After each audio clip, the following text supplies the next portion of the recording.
Hello everyone, welcome to our YouTube channel study with friends. दोस्तों, जैसे कि आप सभी ने थंबनेल में देखा होगा, आज हम सीजीपीएससी प्री 2022 के नोटिफिकेशन की बात करेंगे, जिसमें आज 26 नवंबर को जारी कर दिया गया। वैसे हम लोग का ये आज विधि दिवस और संविधान दिवस है, जिसमें हमने हर बार क्या किया, 26 नवंबर को सीजीपीएससी प्री का नोटिस आता था। इस बार भी अपनी परंपरा बनाए रखी और प्री का एग्जाम डेट कब आया आपका? 12 फरवरी। मैंने पहले भी कई वीडियो में बताया था कि हर बार जो एग्जाम होता है वो फरवरी के सेकेंड वीक में होता है। ठीक है, सेकेंड वीक में होता है, इसलिए क्या इस बार हमारा डेट क्या है? 12 फरवरी। चलिए अब इसके बारे में थोड़ा विस्तार से डिटेल में बात करते हैं। इसके अलावा थोड़ा सा आरक्षण के मुद्दा पर भी डिस्कस करेंगे। देखते हैं हमारे पास क्या है। 12 फरवरी को क्या दे दिया गया? प्री एग्जाम का डेट दिया। कब? 12 फरवरी 2023। ठीक है। अब मेंस का एग्जाम जो मई में होगा, लेकिन याद रखिएगा मोस्टली मई में एग्जाम कब होता था? 25, 26, 27, 28 इस प्रकार से होता था। लेकिन इस बार हमारा डेट क्या दिया है? 11, 12, 13 और 14। ठीक है, ये क्या है? हमारे मेंस के डेट है। ठीक है, सडनली कल ही हमारा या परसों मान के चलिए कि रोस्टर के बारे में डिस्कस हुआ था। रोस्टर जारी हुआ, जारी नहीं मतलब रोस्टर के बारे में रोस्टर का निर्धारण किया गया। निर्धारण करने के पश्चात सीजीपीएससी प्री ने क्या कर, मतलब सीजीपीएससी प्री का डेट भी आ गया, मेंस का भी डेट आ गया। अब एक चौंकाने वाली बात बता रहा हूँ, इसमें जितने भी पोस्ट है ना, उन पोस्ट को कैटेगरी में नहीं बांटा गया है। पोस्ट को किस में नहीं बांटा गया? कैटेगरी में नहीं बांटा गया है। मतलब पोस्ट को एसटी, एससी, ओबीसी या अनारक्षित के रूप में नहीं बांटा गया है। ठीक है, चलिए इसको थोड़ा डील से देखते हैं कैसा है हमारा पोस्ट, क्या क्या पोस्ट है उसके बारे में। ठीक है, तो सबसे पहले आप सभी को बधाई, एग्जाम अच्छे से दिलाइएगा इसमें। चलिए अब हमारे पोस्ट में देखते हैं। सबसे पहले जिसको हम लोग बोलते हैं राज्य प्रशासनिक अधिकारी में सबसे बड़ा पोस्ट डीसी या डिप्टी कलेक्टर। इनके पद संख्या कितने? 15। ठीक है, पद संख्या 15। 56,000 ग्रेड पे रहता है, मतलब सॉरी 56,100 ये इसका लेवल है ना, स्तर लिखते हैं। ठीक है, इनके पद कितने हैं? 15। यहाँ पे सबसे बड़ी बात, डीएसपी के पद रिक्त हैं। उप पुलिस अधीक्षक के क्या है? पद रिक्त हैं यहाँ पे। ठीक है, कोई नहीं, इसमें कोई पद नहीं है डीएसपी के। नेक्स्ट देखते हैं, राज्य वित्त सेवा अधिकारी, इसके पद है 4, जिसको हम लोग बोलते हैं राज्य वित्त सेवा अधिकारी के पद है 4। ठीक है, उसके बाद नेक्स्ट है जिला आबकारी अधिकारी। इससे पहले क्या है? खाद्य अधिकारी, खाद्य अधिकारी इनकी संख्या है 2। खाद्य अधिकारी के बाद है आपके पास जिला आबकारी अधिकारी। आबकारी अधिकारी इनके पद की संख्या है 2। उसके बाद आपका बाल विकास अधिकारी ना, महिला बाल विकास अधिकारी लिख लेते हम लोग, महिला एवं बाल विकास अधिकारी इनके पद की संख्या 1। फिर है आपका सहायक संचालक। इसके बाद आपके पास क्या है? सहायक संचालक। सहायक संचालक के पद है 5। जिला पंजीयक, जिला पंजीयक इनके पदों की संख्या है 1।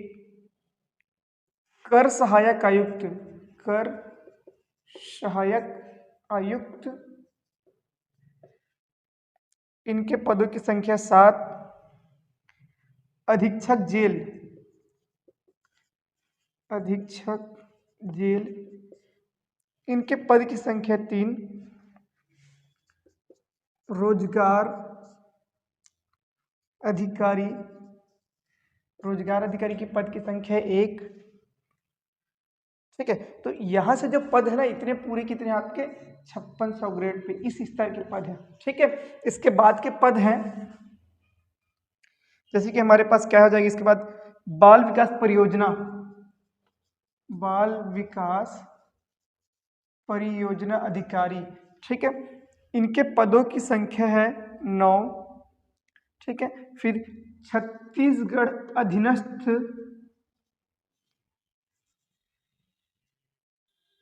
अधीनस्थ सेवा, है ना, लेखा सेवा बोलते हैं, अधीनस्थ लेखा सेवा। इनके पद है 24, प्लस इसमें क्या है, 2 बैकलॉग है 2, ठीक। फिर नायब तहसीलदार, मैंने इसके बारे में कई बार बताया था। नायब तहसीलदार, इनके पद है 70, देखिए 70 पद है। इसके बाद आबकारी उप अधिकारी, आबकारी उप निरीक्षक, है ना, आबकारी ऐसा ही बोल सकते हैं हम लोग इसको, आबकारी का SI, इसमें रहेगा पद 11, ठीक है। फिर सहकारिता निरीक्षक, सहकारिता निरीक्षक या सहकारिता इंस्पेक्टर बोल सकते हैं, जिनके पदों की संख्या है 16। जेल अधीक्षक है, सहायक जेल अधीक्षक, इनके पद की संख्या है 16। मतलब टोटल हमारे पास पद कितना हो गया, 189। हमारा प्री का डेट कितना हो गया, 12 फरवरी। मेंस है हमारा मई में 11, 12, 13 और 14 को, ठीक। इस बार के जो नोटिफिकेशन आए हैं उसमें क्या नहीं है, उसमें किसी भी वर्ग का मेंशन नहीं किया गया है। मतलब ST SC OBC के बारे में बात नहीं की गई। नहीं तो ऐसा रहता है कि DC के 5 पद आरक्षित है, अनारक्षित है, ऐसा आता था, लेकिन इसमें क्या है, इस बार केवल इतना ही फॉर्मेट बनाया गया है, ठीक है। तो अब मान के चलिए विज्ञापन जारी हो चुका है 12 फरवरी तक। मतलब PSC के कहने का मतलब ये है कि आप बैठे मत रहिए, आप आरक्षण के चक्कर में मत पड़े रहिए, आप कंटिन्यू अपना पढ़ाई जारी रखिए। अगर आपको 38 या 76 मिलता है तब भी सही, 82 मिलता है तब भी सही, 58 मिलता है तब भी सही। इसके अलावा अगर आपको 50 भी मिल रहा है आरक्षण तब भी हमारे तरफ से कोई पेपर में कमी नहीं होगी।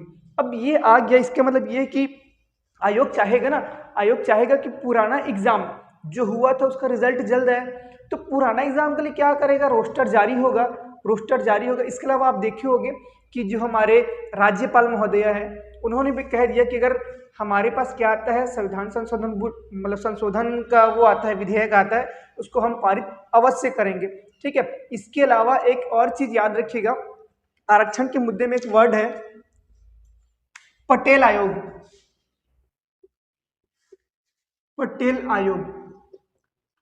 इसका रिपोर्ट आया है किसके लिए, आरक्षण के लिए, ठीक है। मतलब इसके रिपोर्ट के आधार पर आरक्षण को जारी किया जाएगा। ये किसने कहा है, मंत्री रविंद्र चौबे जी ने। किसने कहा है, मंत्री रविंद्र चौबे जी ने कहा है, ठीक है। तो राज्यपाल जी के द्वारा भी आज अच्छी सी बात आपको मिली है। इसके अलावा मैंने पटेल आयोग के बारे में बताया। तो मान के चलिए कि इस बार फिर से CGPSC का पद आ रहा है, CGPSC का पद आ रहा है, ये अभी बिना आरक्षण के हिसाब से है ना, इसमें आरक्षण का कोई क्राइटेरिया नहीं बताया गया, ठीक है।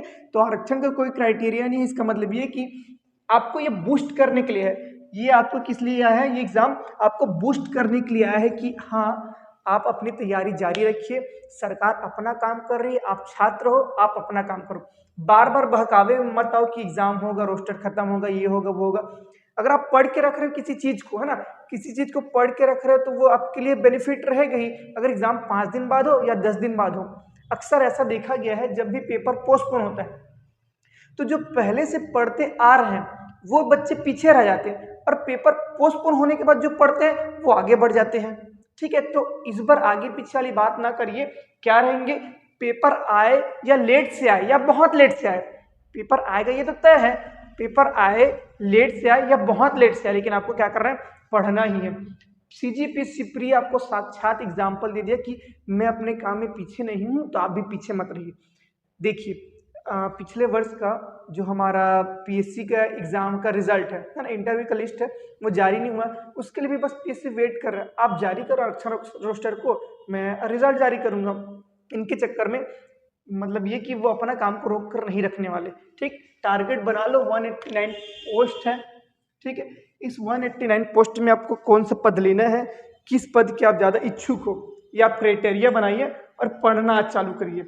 टाइम टेबल बनाइए। अगर आपको कहीं जहां भी दिक्कत हो आप कमेंट कीजिए। यूट्यूब में बहुत सारे वीडियो डले हैं CGPSC प्री के लिए भी और इसके अलावा मेंस के लिए भी। छत्तीसगढ़ी की क्लास चलती है, ठीक है, CSET का क्लास है, मैथ्स की क्लासेस है, इसके अलावा भूगोल का क्लास है, आपके लिए पर्यावरण की क्लासेस भी है, पर्यावरण की क्लास कंटिन्यू कर देंगे हम। इसके अलावा जैसे कि आपको करंट की जो बुक है, करंट के जो क्वेश्चंस है वो बुक से छांट कर, है ना, बहुत सारे बुक है, न्यूज़पेपर है, PDF है ना, जो डेली न्यूज में आते हैं उनसे क्वेश्चन बनाकर आपको दिया जाता है। मैंने इससे पहले जब करंट की वीडियो बना बोला था कि आपको दूसरे करंट बुक पढ़ने की जरूरत नहीं। इसका मतलब ये कि उसमें सार, पूरे जो सार आपको एक्सप्लेन करके मिलता था, ठीक है, एक ही क्वेश्चन को बार बार रिपीट नहीं किया जाता था, ठीक है। लास्ट टाइम फिर से देखिए 189 पोस्ट आ गया, 15 डिप्टी कलेक्टर के हैं। एक चीज और बोलूंगा, ये पद बढ़ सकते हैं या घट सकते हैं। देखिए अब यहाँ पे दो पद हमको नहीं दिख रहे, कौन कौन से, एक तहसीलदार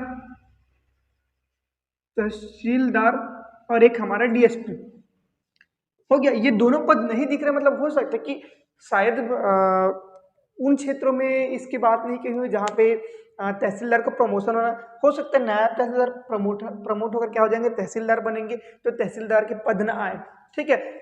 SI के जितने भी पुराने वो प्रमोशन होकर क्या हो जाएंगे, DSP हो जाएंगे, मतलब TI के बाद। तो इसलिए दोनों पोस्ट नहीं है, हो सकता है बाद में इसको चेंज कर दिया जाए, ठीक है। तो आप इस चीज में मत रहिए कि ये पोस्ट या मेरा ड्रीम पोस्ट नहीं आया करके, आप बस पढ़ाई स्टार्ट कर दीजिएगा। इसके बाद देखिएगा ये इस नोटिस के बाद विभिन्न एग्जाम जैसे कि CGPSC ने जब जारी कर दिया तो CG व्यापम भी जारी करेगा, ठीक है। CG व्यापम का जो हमारा SI का एग्जाम है, ADO का है, ABO का है, इसके अलावा और भी एग्जाम जैसे सहकारिता निरीक्षक की बात हो रही थी, ठीक। इसके अलावा क्या था, RI का एग्जाम आने वाले का था, हॉस्टल वार्डन कई साल से लटका है, ये सब जारी होने की संभावनाएं हैं। तो हम केवल संभावनाओं में ही पढ़ना चालू करते हैं, क्योंकि अगर हम लोग कुछ ना पढ़ते रहे उससे क्या हो जाएगा, हम लोग डिमोटिवेट होंगे, पढ़ाई से दूर होते जाएंगे, ठीक है। तो कुछ ना सही से कुछ तो सही, CGPSC ने नोटिस निकाला, मतलब एक मान के चलिए कि सबको बूस्टर डोज की तरह प्रोवाइड किया, सब पढ़ना चालू कर दीजिए, ठीक है। और सबको अभी से all the best. CGPSC pre की तैयारी स्टार्ट कर दीजिए, टाइम टेबल बनाइए, टाइम टेबल के साथ पढ़ते जाइए, ठीक है। Thank you.